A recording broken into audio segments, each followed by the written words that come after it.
जोहार। जैसे बसंत का आगमन हवा की ताजगी और आशा की भावनाओं से भर देता है, वैसे ही ईस्टर दुनिया भर के करोड़ों लोगों के लिए आध्यात्मिक महत्व का एक प्रतीक बनकर उभरता है। ईस्टर दुनिया भर में मनाए जाने वाला ईसाइयों का सबसे उत्सवपूर्ण त्यौहार है।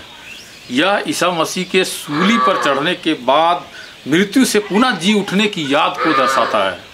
अपने धार्मिक अर्थों से परे ईस्टर पुनर्जन्म, कायाकल्प और अंधेरे पर प्रकाश की विजय का भी प्रतीक है।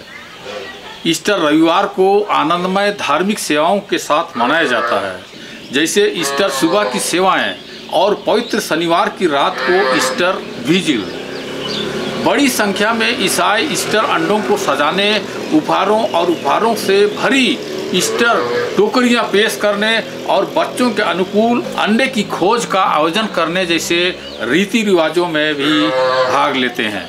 यह अत्यधिक खुशी और आशा का दिन है, क्योंकि ईसाई अंधकार पर प्रकाश की जीत और मृत्यु पर जीवन और मानवता के लिए ईश्वर के प्रेम की जीत का जश्न मनाते हैं।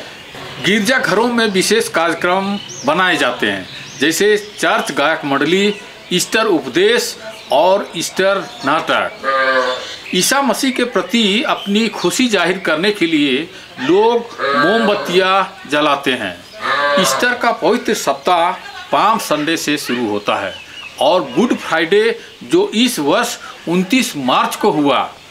गुड फ्राइडे के दिन ईसाई धर्मावलंबी गिरजाघरों में इकट्ठा होते हैं और यीशु के बलिदान को याद करते हैं। ऐसे तो ईस्टर पूरे दुनिया में मनाया जाता है, परंतु भारत में मुख्यतः मुंबई, गोवा में और मिजोरम, मेघालय और नागालैंड जैसे उत्तर पूर्वी राज्यों में मनाते हैं। दक्षिण भारत के तमिलनाडु और केरल में भी ईस्टर धूमधाम से मनाया जाता है। आदिवासी बहुल राज्यों झारखंड, छत्तीसगढ़ और उड़ीसा में भी ईस्टर मनाया जाता है। पूरी दुनिया में ईस्टर मनाने के अपने तौर तरीके और खान पान की परंपरा है। गिरजाघरों को सजाया जाता है और लोगों में हर्षोल्लास छाया रहता है।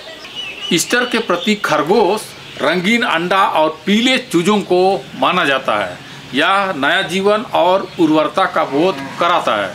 अंडों को तरह तरह के रंगों में सजाया जाता है और उसे सजी टोकरी में रखी जाती है। हालांकि भारत में इन प्रतीकों को सजाने की परंपरा नहीं है। अंडों को सजाना यह सबसे पुरानी परंपरा है और इसलिए रंग बिरंगे सजाए गए अंडों को खरीदना और उन्हें बच्चों को पेश करना होता है। दुकानों में ईस्टर खरगोश के खिलौने भी मिलते हैं। उपहारों और शुभकामनाओं का आदान प्रदान भारत में हर कोई करता है। ईस्टर खरगोश और ईस्टर अंडा केवल एक कल्पना पर आधारित है और यह केवल कृत्रिम अस्तित्व का बोध कराता है, क्योंकि खरगोश स्तनपायी जंतु है और अंडे नहीं देता। इन परंपराओं का बाइबिल में भी कोई जिक्र नहीं है। ईस्टर अंडों की प्रथा जर्मनी से 13वीं सदी से शुरू हुआ। ऐसा कहा जाता है कि जर्मनी में कुछ बच्चों ने खेल खेल में घोंसला बनाए ताकि खरगोश उसमें रंगीन अंडा दे सके। बच्चे घोंसलों में गाजर छोड़ देते थे, जिससे खरगोश अपना भूख मिटा सके। चॉकलेट से बनी खरगोश और चॉकलेट अंडे भी बहुत प्रसिद्ध है। जेली बीन्स यानी जेली फलियां भी प्रचलन में है। अमेरिका में हर साल 16 अरब जेली फलियां बनाई जाती है और इनसे 89 फीट ऊंची और 60 फीट चौड़ी अंडे को भरा जाता है। ईस्टर एग रोल की परंपरा से अमेरिका का व्हाइट हाउस भी अछूता नहीं है। इसमें बच्चे उबले हुए कठोर अंडे को लुढ़काते हैं। इसमें यह देखा जाता है कि कौन सा अंडा बिना टूटे लंबी दूरी तय करता है। अब तो लकड़ी के बड़े बड़े एग रोल बनाए जाते हैं और पहाड़ी जैसे स्थानों से लुढ़काते हैं। न्यूयॉर्क मैनहट्टन में ईस्टर परेड का आयोजन किया जाता है। इसमें बैंड बाजों और संगीतमय माहौल में लोग परेड करते हैं।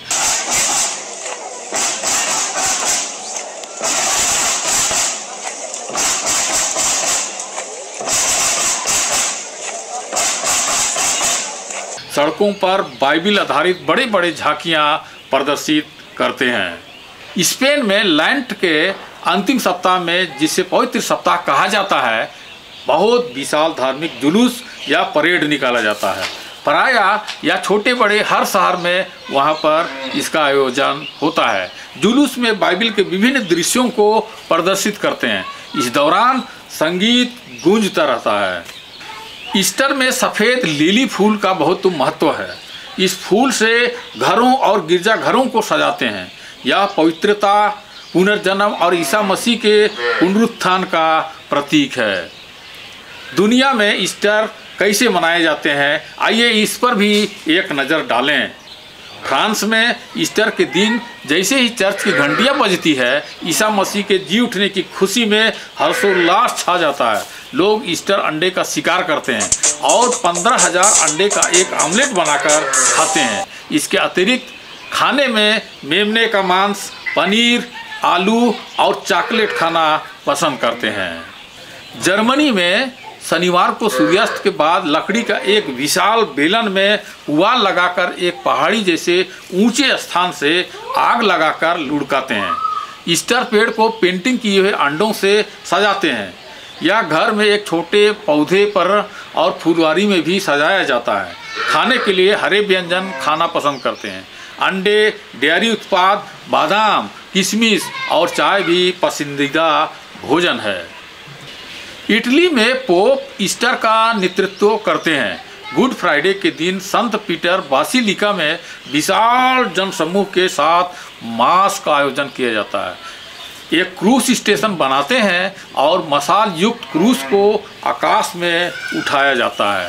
फ्लोरेंस में एक विशाल बैगन को प्राचीन शैली में डिजाइन कर बैलों और लोगों के द्वारा खींचा जाता है। उसके बाद कबूतर की आकृति में बने रॉकेट से आग लगा दी जाती है। पोलैंड, यूक्रेन और हंगरी में बाल्टी से पानी को एक दूसरे के ऊपर छिड़कते हैं। प्रायः क्रूस महिलाओं के ऊपर पानी छिड़कते हैं। हालांकि प्रत्युत्तर में महिलाएं भी क्रूस के ऊपर पानी छिड़क देती हैं। इस मौके पर लोग पारंपरिक ड्रेस पहनते हैं। एक दूसरे को भिगोने के बाद महिलाएं पुरुष को भोजन परोसती हैं। इन देशों में एक और ईस्टर परंपरा मौजूद है, जिसमें पुरुष रिबन यानी फीता से सजाए गए एक विशेष चाबुक से यानी कोड़े से महिलाओं को कोड़े मारते हैं। यह दर्दनाक कतई नहीं होता। ऐसा माना जाता है कि यह महिलाओं को पूरे वर्ष युवा स्वस्थ बनाए रखने में मदद करता है। फिनलैंड और स्वीडन दोनों में बच्चे चुड़ैलों के रूप में तैयार होते हैं और चॉकलेट प्राप्त करने की उम्मीद में अपने अपने पड़ोस में घर घर जाते हैं। युवा सजे हुए रुमाल सिर पर ढकते हैं और अपने चेहरे को चुड़ैल जैसा रंगते हैं। फिलीपींस में कुछ लोग अपने पापों के प्रायश्चित के लिए ठीक वैसा ही क्रूस पर चढ़ते हैं जैसे ईसा मसीह को क्रूस पर चढ़ाया गया था। यह बिल्कुल स्वैच्छिक होता है। इसमें अपने शरीर को कष्ट दिया जाता है और दूसरों के लिए प्रार्थना की जाती है। बेरमुडा द्वीप में पतंगों को आकाश में उड़ाया जाता है। पतंगों को ईसा मसीह के स्वर्गरोहण के प्रतीक के रूप में देखा जाता है। पतंगें कई आकार, प्रकार और रंगों में उपलब्ध होता है। जब पतंगे उड़ती है तो आसमान में पतंगे छा जाते हैं और एक से बढ़कर एक पतंगे आसमान में उड़ता हुआ दिखाई देता है।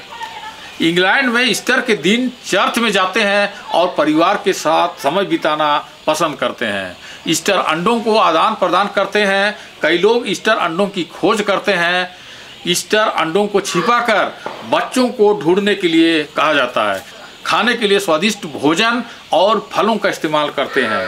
इन व्यंजनों में क्रूस का चिन्ह जरूर बनाया हुआ रहता है। ईस्टर के दिन इन व्यंजनों को आस पड़ोस में बांटा जाता है।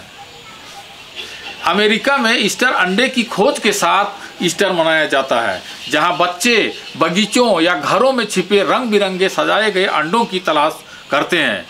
एक परिवार दूसरे परिवार को चॉकलेट, अंडे और जेली फलियां जैसी चीज़ों से भरी ईस्टर टोकरियां आपस में देते बदलते हैं।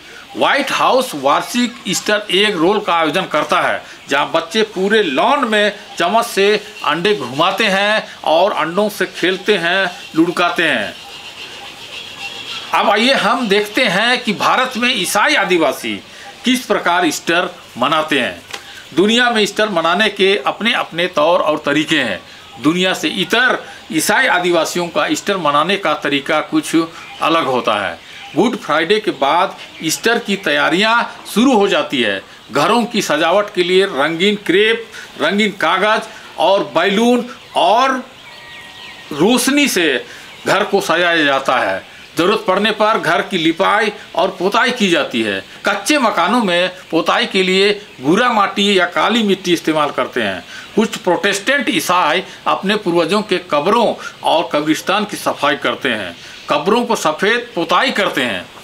ईस्टर के लिए नए कपड़े बनवाए जाते हैं। बच्चों का इस अवसर पर विशेष ध्यान दिया जाता है। ईस्टर के अवसर पर तरह तरह के व्यंजन बनाए जाते हैं। चावल के आटे से बना छना रोटी, छिलका रोटी और अनरसा जरूर होता है। आजकल कई तरह के नमकीन और मिठाइयाँ भी बनाई जाने लगी है। कहीं कहीं पर हड़िया जैसे मादक द्रव्यों का भी सेवन करते हैं। ईस्टर पूर्व संध्या या भोर के समय से ईस्टर का हर्षोल्लास शुरू हो जाता है। रात को विशेष आराधना, मिस्सा, प्रवचन, गायन और भजन कार्यक्रम होता है। सुबह में सूर्योदय से पहले प्रोटेस्टेंट ईसाई अपने पूर्वजों के कब्र के पास जाकर अपने प्रियजनों को श्रद्धांजलि अर्पित करते हैं। श्रद्धांजलि अर्पित करने के लिए पलाश, सराय का फूल, गुलायची, कनैली और गेंदा का फूल भी इस्तेमाल करते हैं। कब्र पर पूर्वजों के सम्मान में मोमबत्तियां जलाते हैं और यह कामना करते हैं कि जिस प्रकार ईसा मसीह मृतकों में से जी उठे, ठीक वैसा ही एक दिन वे भी अनंत जीवन के लिए जी उठेंगे। कब्रिस्तान पर सामूहिक गीत, भजन और प्रवचन किए जाते हैं।